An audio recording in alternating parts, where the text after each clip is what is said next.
धीर धरा धनिया दवाई जाई काल।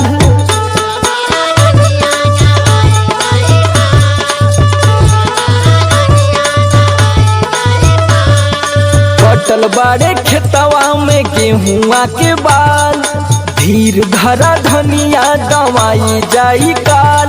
घुमा देव सोमई हर हो, घुमा देव सोमई हर हो, सजनी नवरात्र में।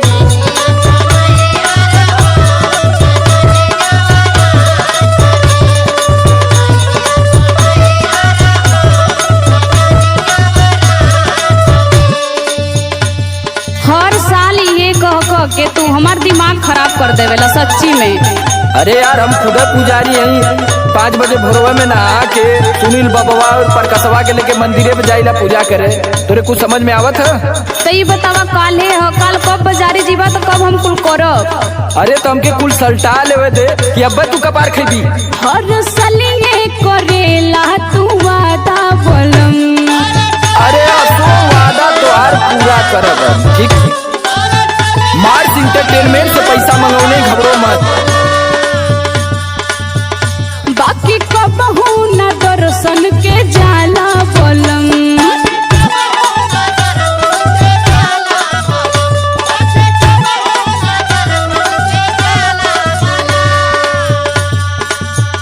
हर सालिए करेला तू वादा बोलम। बाकी कबहू न दर्शन के जाला बोलम। लिपि पोती लेहली हो घरवा दुआर।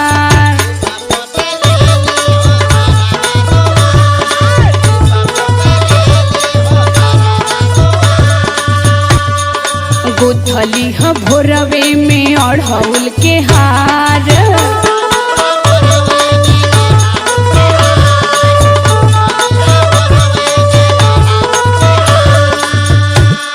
लिपि पोती लेहनी हो घरवा दुआर।